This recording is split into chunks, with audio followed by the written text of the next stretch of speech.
बिहारमध्ये निवडणुकांचं बिगुल वाजलं। बिहारमध्ये 6 आणि 11 नोव्हेंबरला मतदान। मतमोजणी 14 नोव्हेंबरला होणार। मुंबई पालिकेची अंतिम प्रभाग रचना जाहीर। बीएमसीचे प्रभाग 227च राहणार। बीएमसीची अंतिम प्रभाग रचना 2017 प्रमाणेच।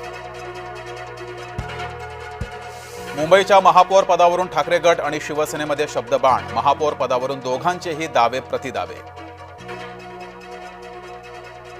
ठाकरे बंधूंच्या युतीबाबत कोणतीही चर्चा झालेली नाही। मनसे नेते बाळा नांदगावकर यांची माहिती।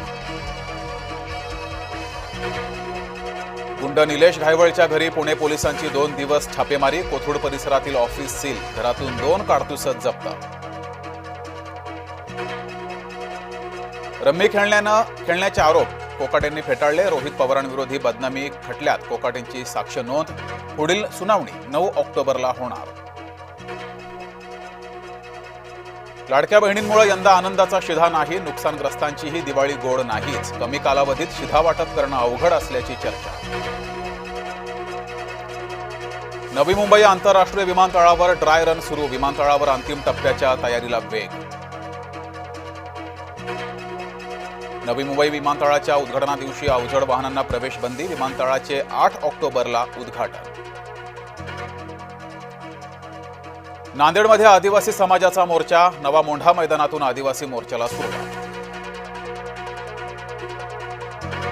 अकोल्यामध्ये आदिवासी बांधवांचा एल्गार। आदिवासी प्रवर्गातून आरक्षण देण्याची मागणी। जिल्हाधिकारी कार्यालयावर काढला मोर्चा। दार्जिलिंगमध्ये अतिवृष्टीचा प्रकोप। भूस्खलनामुळे 24 जणांचा मृत्यू, अनेक जखमी। काश्मीरच्या दोढा जिल्ह्यात भूकंपाचा धक्का। 3.6 रिश्टर स्केल तीव्रतेचा भूकंप। हिंदूंच्या देवतांचा अपमान सहन करणार नाही। वकिलाचा सरन्यायाधीश भूषण गवई यांच्यावर हल्ल्याचा प्रयत्न। कार्तिकीची पूजा उपमुख्यमंत्री एकनाथ शिंदेंच्या हस्ते। विठुरायाच्या पूजेचा वाद मिटला। गौतमी पाटील पुणे पोलिसांकडून क्लीन चिट। गौतमी पाटील अपघात झालेल्या वाहनामध्ये नव्हती। अपघाताच्या घटनेवर पुणे पोलिसांची प्रतिक्रिया।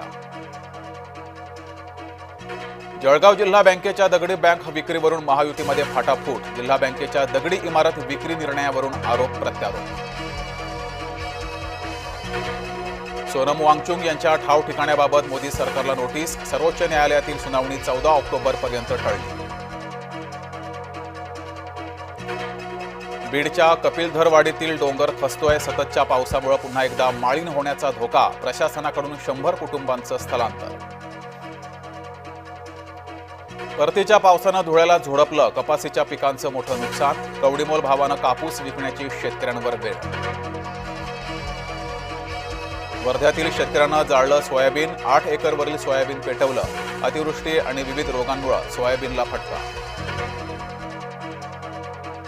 कफ सिरप धोकादायक असूनही डॉक्टरांकडून चिठ्ठी। केंद्राच्या सूचना डॉक्टरांकडूनच धाब्यावर।